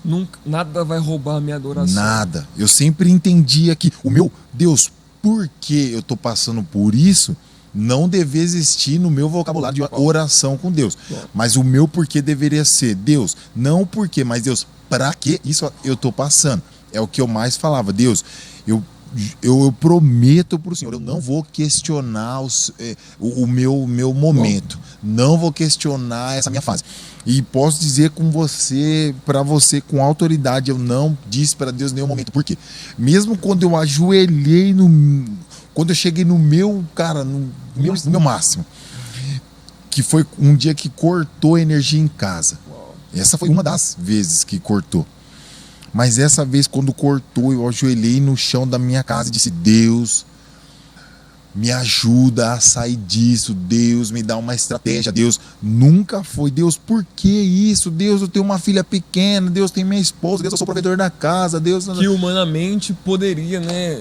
Humanamente, não que a gente tenha o direito de questionar Deus, mas são coisas que são verdades, né, exatamente, cara? E eu poderia muito fazer isso, mas eu sempre tinha dentro do meu coração. Quanto mais eu adorava, sem ver, eu só lidava para cada dia e cada vez mais eu conseguia enxergar. E, cara, foi o maior romper da minha vida espiritual, foi o maior romper em fé com Deus. Em relação espiritual, foi o meu maior momento com Deus, o meu melhor momento com Deus. Já passei por crises financeiras, já passei, mas passar como eu passei, com as experiências que eu passei, com tudo que regeu nunca passei por isso. Então essa experiência para mim foi gratificante. Rob, você passaria de novo para sentir dobrado agora, porque eu acreditaria que eu passaria com Deus. Deus ia prover de novo. Com certeza. Então, que nem aquilo, para pontuar aqui, né? Aquilo que a gente fala muito sobre adoração, né? Que eu gosto muito de falar sobre adoração e fé, que são duas coisas que estão ligadas, né? Que é, primeiro, adore por gratidão. O que é adorar por gratidão? Adorar por as coisas que você já tem. Ser grato. O que é ser grato? Ser grato é você receber antes... Não, ser grato é você agradecer depois que recebeu. Vamos explicar aqui. Tem esse celular aqui. Você está pedindo por ele. Quando eu te entrego, pega aí, e você agradece a Deus por ele, você está sendo grato. Isso é adoração por gratidão. Agora, se você não tem ele e já está agradecendo por ele, você está adorando por fé. Entendeu? Glória a Deus. A questão é o que? Nunca cesse, seja por gratidão ou seja por fé. Obrigado, Deus. Tu és poderoso, não há outro que possa fazer. Quando a gente entender isso aqui, nunca mais a nossa vida vai ser a mesma, entendeu? Então vai vir, significa, o pregador da fé diz que não, esse pregador do rema, esse pregador da fé diz que a gente nunca passa a prova. Não é isso que a gente acredita. A gente acredita que em todas as coisas somos mais do que vencedores. A única coisa que a gente não aceita é a derrota. A prova vem, mas biblicamente não haverá derrotas para aqueles que creem e se comportam em gratidão e em fé. Então esse segredo da fé aí é poderoso. E eu percebi nesses dias que você está entrando no ambiente da fé aí, cara. Como é que tem sido para você aí desfrutar do ambiente da fé, descobrindo coisas novas sobre fé? Cara, tem sido poderoso. Como eu disse, essa experiência me trouxe a um nível espiritual que eu não imaginava um dia alcançar, de verdade. E talvez eu possa ser mais ousado em dizer que esse nível espiritual que eu ainda vou desbravar mais ainda é um nível que eu nem conhecia, cara. Então, vamos lá, só pra gente concluir aí, tá vendo como que é, né? Conversando, esquecemos até de terminar o seu testemunho. Acontece que você dirigiu a igreja e houve um rompimento, cara. Vocês saíram da igreja, transicionaram aqui pra Catedral Itu. Isso. Vocês estavam em Salto, transicionaram pra cá. Aproveita para contar já essa transição e também para falar um pouco sobre esse ambiente da fé que você está conhecendo novo, essa espontaneidade nova, essa adoração nova, essa identidade nova que Deus tem entregado para os nossos pastores, as mentorias, os discipulados, essas coisas novas sobre fé que você tem aprendido. A diferença que está fazendo isso na sua vida, cara. Fechou. Então vamos lá. Essa transição foi, a gente congregava no Planalto e tal, e daí por motivos pessoais, vamos colocar desse ponto, enfim, né? Aí o pastor do local entregou a igreja e eu não, é como se eu entendi que o meu ciclo ali tinha se fechado e agora você não recebeu uma direção de exatamente. Deus que fechou o ciclo, e ciclos se fecham, né? Exatamente. Só que dentro desse ciclo tinha algo dentro do meu coração que eu sempre tive, de sempre conhecer a catedral. O pastorzão já foi lá na nossa igreja, pregou várias vezes, o pastor Davi. Episódio 1. O pastor Davi já foi lá, pregou na nossa igreja e eu olhei, cara, esse negrão aí tem algo diferente. É contagiante. É o TD Jakes brasileiro. É uma forma contagiante de adorar, de pregar. E eu olhei pra ele e disse, esse cara é gigante na ministração. E eu senti o desejo no coração, vou um dia conhecer a igreja dele, tal. E aí ficou nisso. E quando esse ciclo se fechou, eu recebi o convite do pastor Neto pra gente estar vindo um dia visitar aqui. Foi justamente no dia que ele veio pregar. Lembro desse dia. Daí eu vim nesse dia aqui, que o pastor Davi fala, espiei a terra, olhei, vi que era uma terra boa, falei, cara, eu já tinha o desejo de conhecer, eu vou ficar. E aí eu falei assim, cara, e essa adoração aqui deles é diferente, porque uma coisa que eu também aprendi é que em todos os lugares a gente tem uma certa limitação. Sim. E a minha forma de adorar, é a cultura, né? Exatamente, a minha forma de adorar quando eu estava no Planalto era como? O meu limite era só pular. Sim. Se eu fizesse mais que isso, eu já era taxado. Então eu não podia fazer mais que isso, pular. Porque era a cultura, não estamos julgando, galera. É a cultura do ambiente, ele era ético, entendeu? Exatamente. Era a ética do ambiente, mas só que tinha um leão aí dentro, né? que queria sair logo. Então o meu limite era pular. E quando eu cheguei aqui, que eu vi um tiro passando do meu lado, correndo, eu falei assim, rapaz, eu tô no lugar certo. Eu tô gostando desse lugar, que é da hora. Beleza, sentei no fundo e fiquei... eu esqueci o nome agora do filho do pastor. É o David. É o David. David passou do meu lado correndo igual uma bala. Eu falei, aqui pode? Aqui pode, aqui é diferente. Falei, então foi isso que me fez gostar. Comigo também, porque eu vim de uma igreja que a gente corria também, entendeu? Só que eu sou igual você, eu sou muito de identificar o ambiente, entendeu? Para que não escandalize outras pessoas. Um dia eu tava num culto aqui numa quarta-feira, o mesmo personagem. Batera passou, eu falei, tô em casa. E já peguei, já vim atrás, falei, é isso, entendeu? Comigo aconteceu a mesma coisa, mesmo esqueminha. Isso. E eu entendi que o limite aqui era o quê? Sem limite, irmão. Você pode correr, pular da glória. Tá no espírito? Isso, pontuando. Tá no espírito, você tem a liberdade de adorar, expressar como o seu coração anseia. E quando eu cheguei pra cá, eu olhei a igreja, eu sempre curti também a igreja americana. Eu olhei pra cá, eu identifiquei esse mesmo cenário. Parece que tá contando a minha história, cara. Eu disse, cara, eu me identifiquei com essa igreja.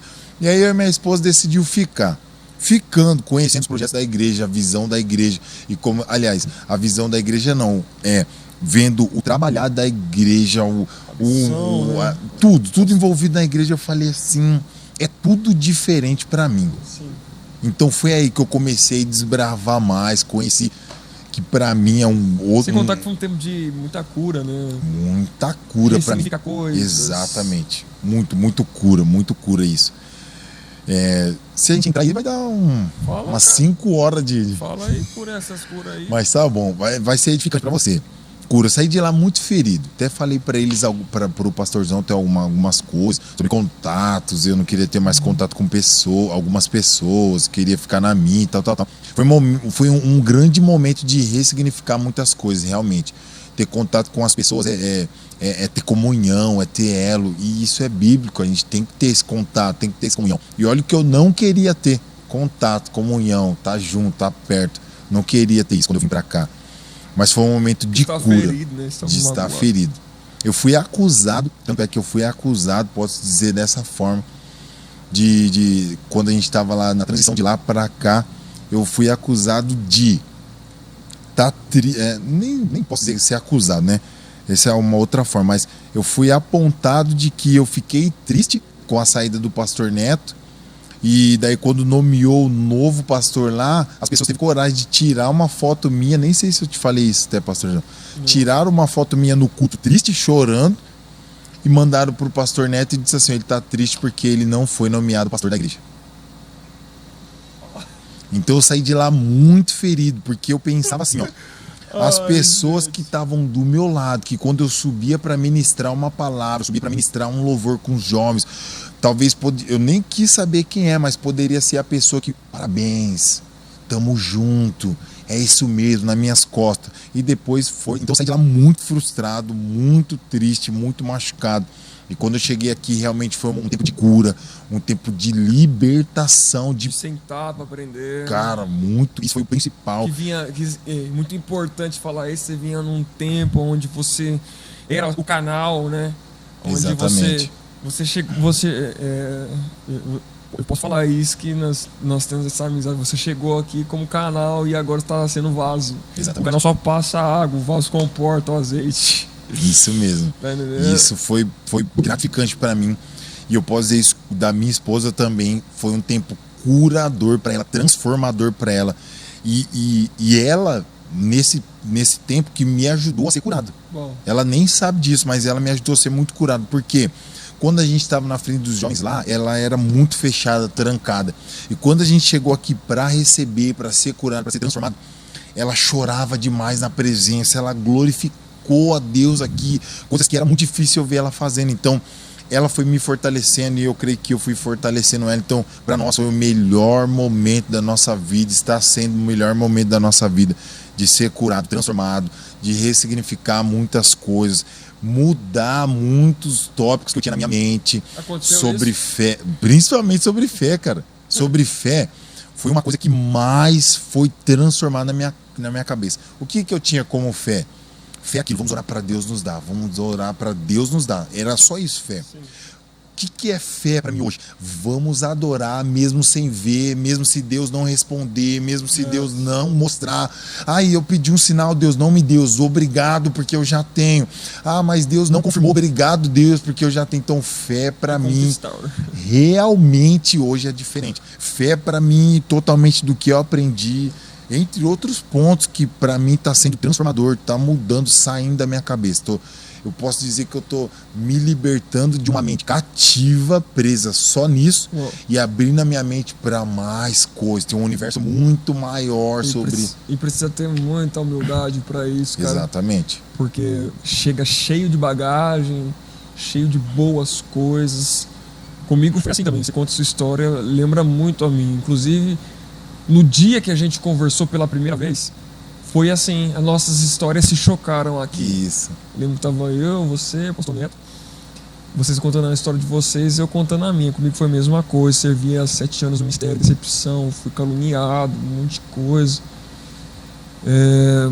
Tem também a parte onde nós aprendemos tal.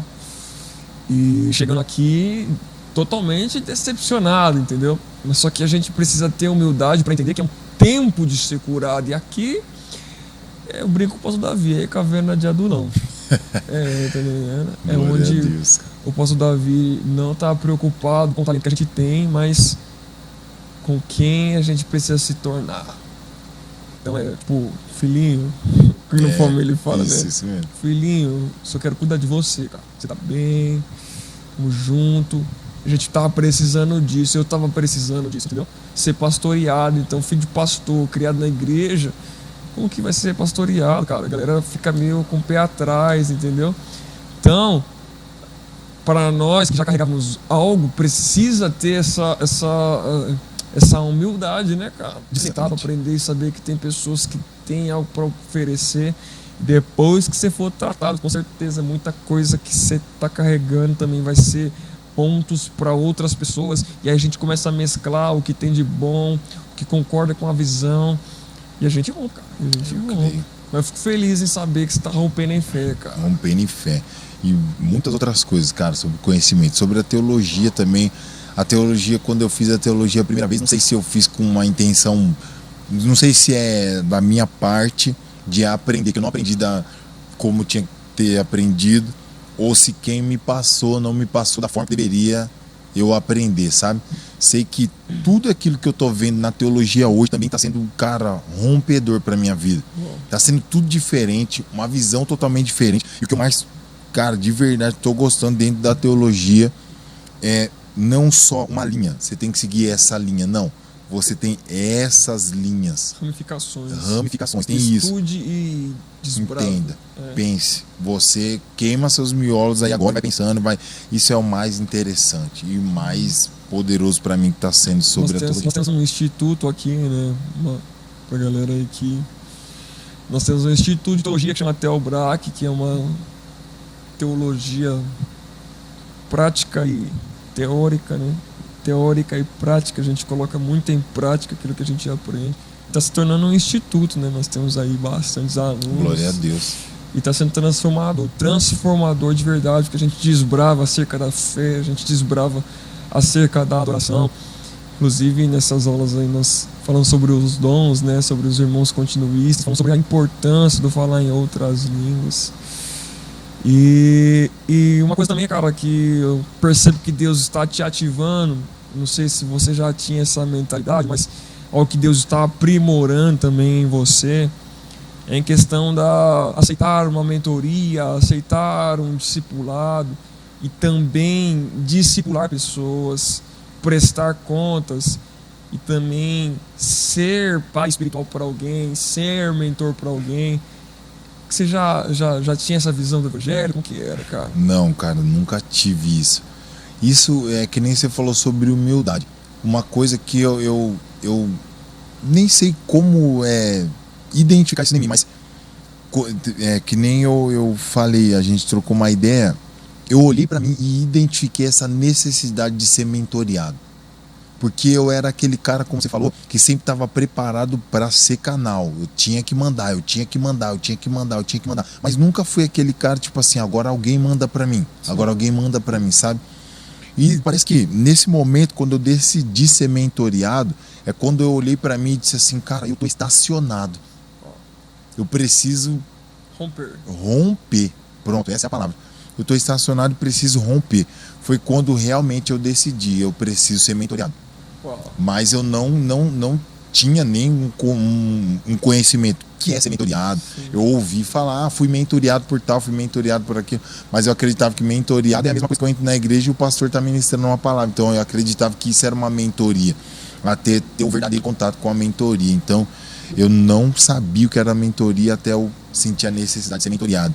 E você que está assistindo isso, eu indico você, seja mentoreado por alguém. Procure um homem de Deus, procure uma mulher de Deus. Exatamente. Né? Alguém que tenha essa instrução divina aí, experiência, bagagem, porque tenho certeza que vai mudar muita coisa. Eu passei por muitos mentores, até hoje presto conta. A gente tem que ter alguém para prestar conta. Marcos Copesca, nos livros Um Pastor na Modernidade Líquida, ele escreveu sobre a mesa da prestação de contas.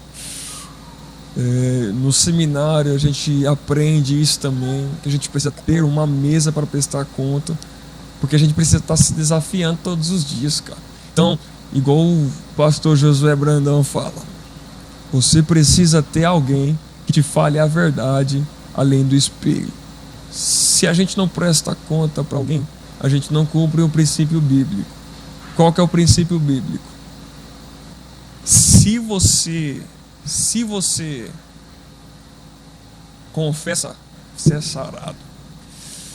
Confessais as vossas culpas. Então, não é para qualquer tipo de pessoa, não pode ser qualquer um que você vai encontrar aí na rua. Não.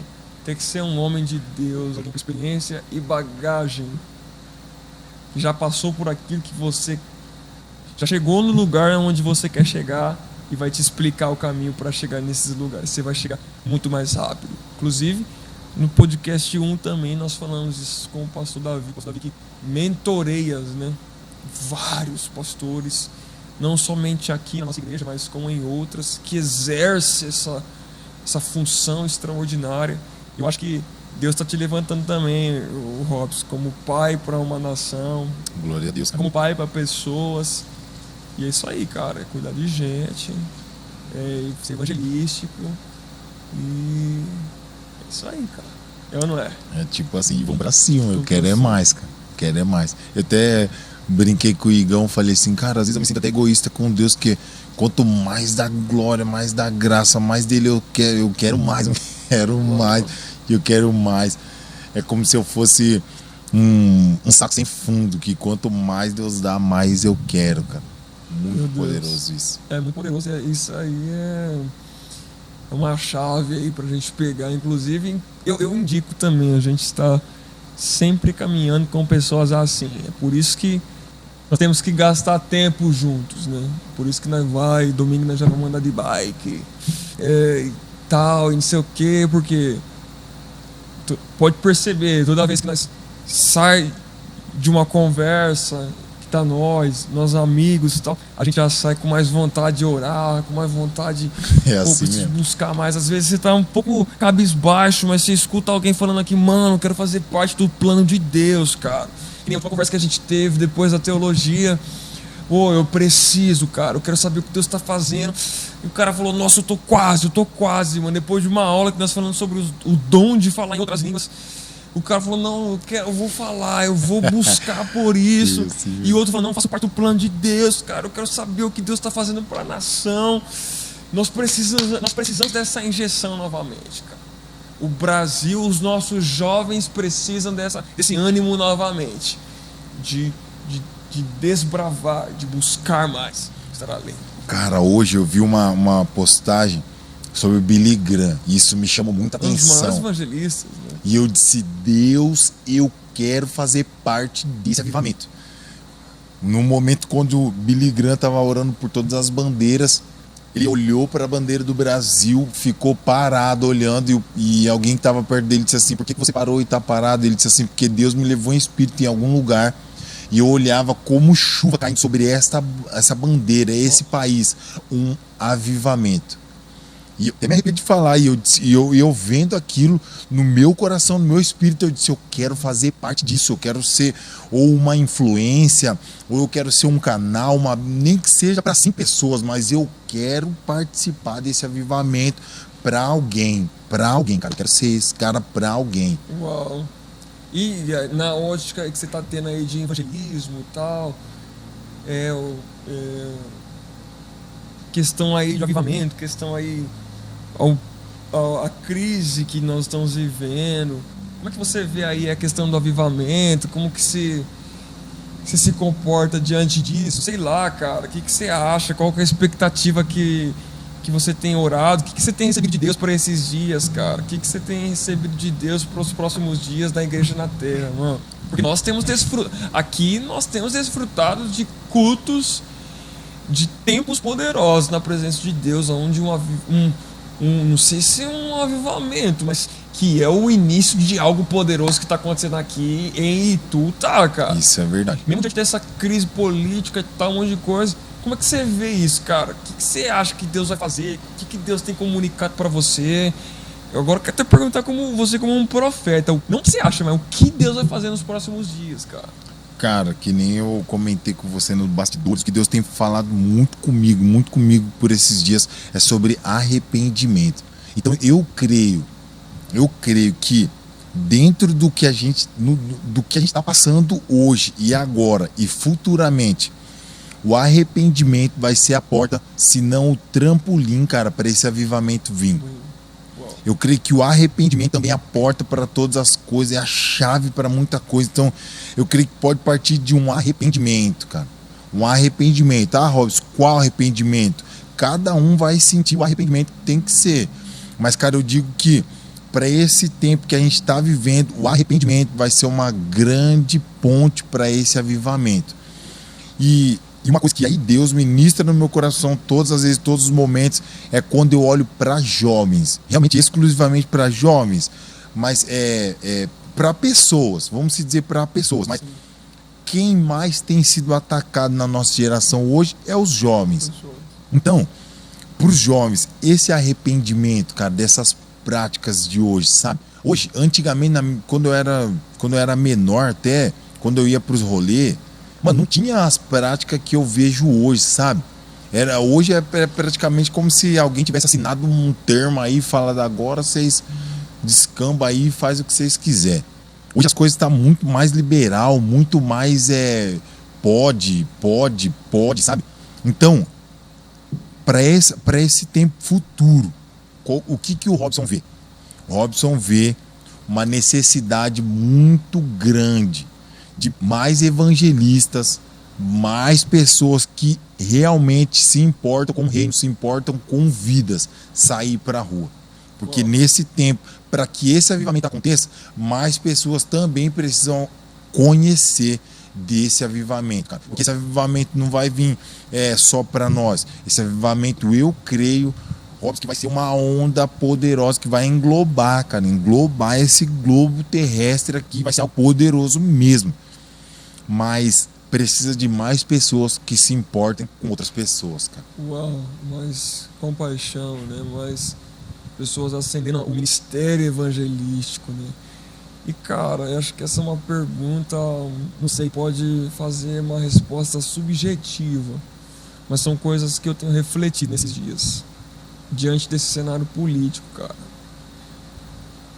Eu percebo que a igreja perdeu credibilidade para ir às ruas, questão de evangelho, pregar o evangelho, porque foi demonstrado um fanatismo muito grande, né? Nós somos a favor da família, com certeza, mas nós defendemos princípios. Você acha que a igreja perdeu pontos, essa igreja brasileira perdeu alguns pontos na sociedade para receber o evangelho? Porque esse é o tipo de pessoa que a gente quer alcançar, mas às vezes é um militante, né? Pessoas que se declararam militantes nas redes sociais, vai evangelizar alguém que faz parte da oposição, né? Que a oposição sempre vai ter, só que perdeu a credibilidade por causa que a pessoa não vai receber a palavra de alguém que se comportou dessa maneira. Se você acha que a igreja perdeu credibilidade em questão do evangelismo, qual será, acha que é a próxima estratégia para esses anos que estão por vir aí, cara, pra gente evangelizar? Cara, e isso é uma pergunta que realmente é algo que a gente está passando, pode-se dizer isso, né? Eu até vi uma frase para responder isso e depois dar continuidade na internet que me chocou. Uma pessoa postou assim: vocês oraram, jejuaram para que Deus fizesse a vontade dele. Deus fez a vontade dele e agora vocês estão em luto. Não estou entendendo vocês. Então, realmente, que nem você falou, a gente defende realmente a família tradicional e alguns princípios que a gente não pode, realmente, nós cristãos, não podemos abrir mão disso. Não podemos, não é valor negociável, não é um objeto, esse valor é tanto, você pode, não. É princípios que você precisa abraçar e realmente levar. Cara, eu acredito que a nossa maior e poderosa estratégia agora é o tempo de oração, cara. É o orar e o se quebrantar para Deus. Amém. Não somente em nós, mas para com essa galera toda. Uau. Entendeu? Tipo, Deus quebranta agora e pedir a maior estratégia para ele, é ele que vai dar.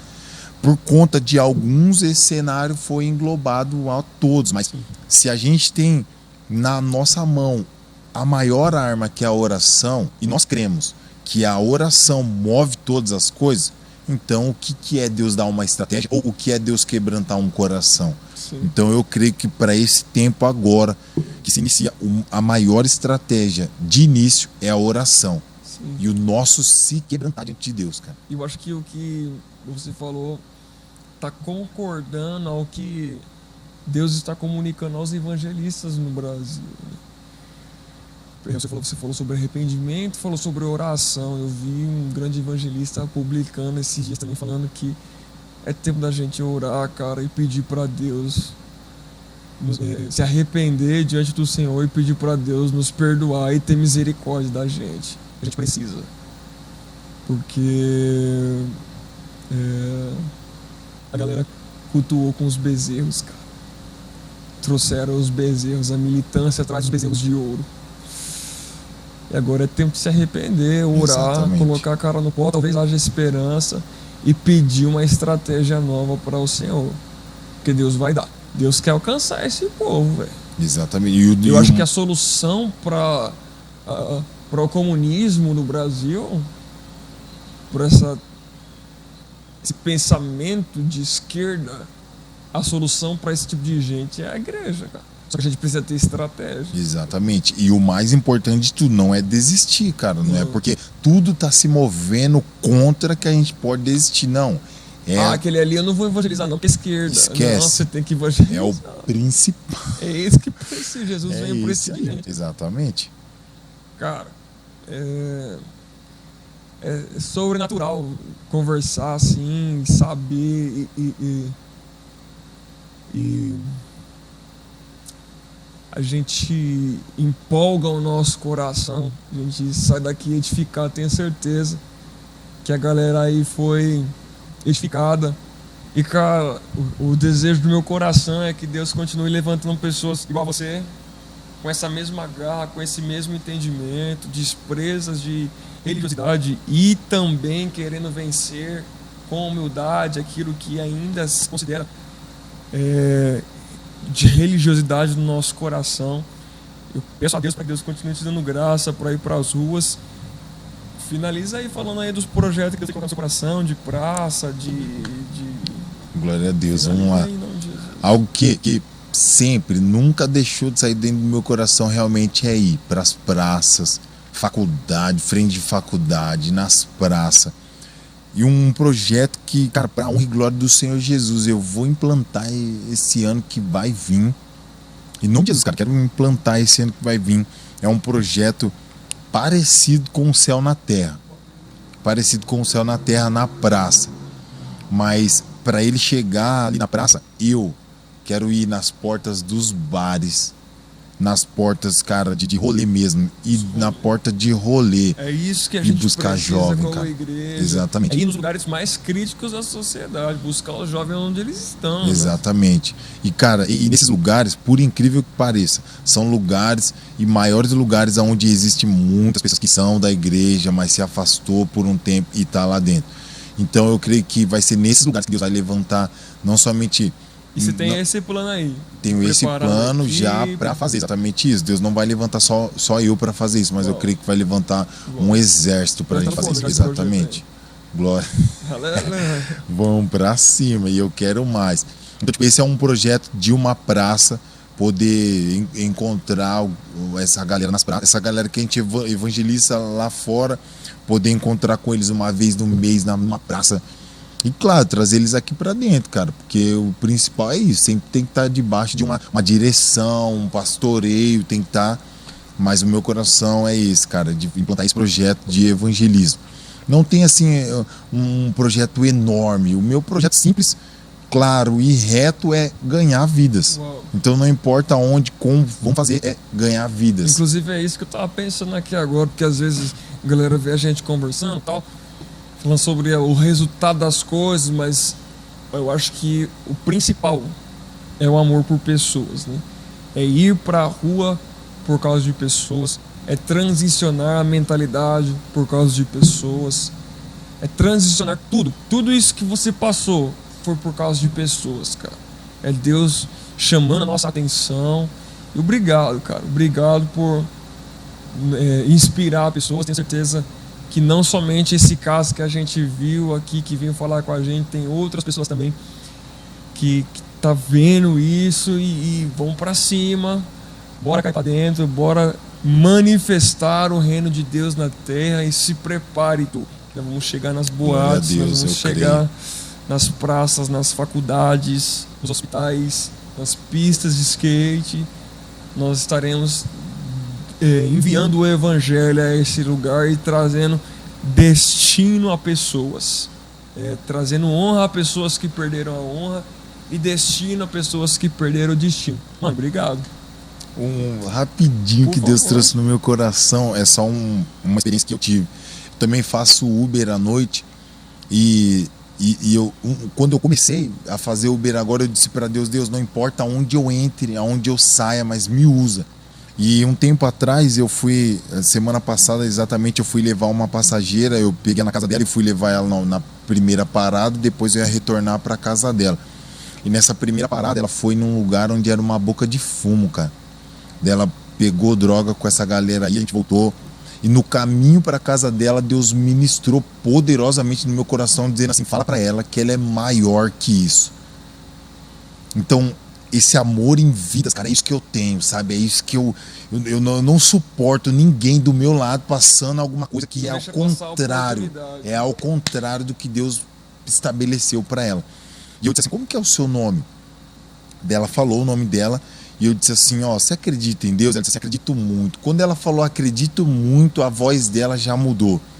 E eu disse assim, eu não sei se você acredita na Bíblia ou não, mas eu quero dizer uma coisa que Deus falou no meu coração agora para você. E ela começou já a ficar mais em silêncio, mais quieta, assim. E eu disse assim, Deus falou no meu coração que você é maior do que a gente foi fazer ali agora.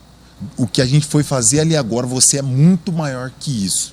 A sua vida para Deus tem muito valor. E nisso ela começou a chorar. Uau. E eu disse assim, o que a gente foi fazer ali não precisa ficar nervosa, não precisa ficar acanhada, não. Eu não te julgo por isso.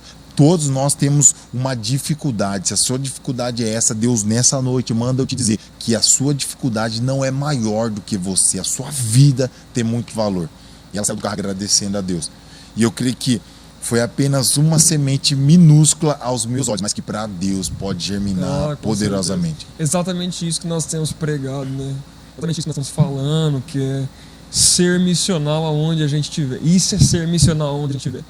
Dependendo da pessoa, talvez ligaria, pastor, fala uma palavra para ele. O ciclano, fala uma palavra para ele. Não, cara, tá em você, você é missional. Aonde a gente estiver, trabalho, escola, faculdade, temos que ser missionais em missão e estar ligado com o evangelista. E é isso, cara. Onde a gente estiver, é isso aí. Estabelecer o reino.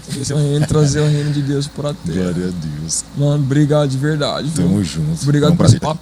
Que Deus te conserve. Que precisar nós estamos aí. Vamos prosseguir no reino. Que as portas do inferno jamais prevalecerão. Glória a Deus por isso. Obrigado, viu, mano? Tamo junto, é nóis. Isso aqui foi nossa entrevista. Nosso podcast. Entrevista não, né? Nosso podcast com o evangelista Robson Silva. Que Deus abençoe, gente. Tamo junto. Glória a Deus.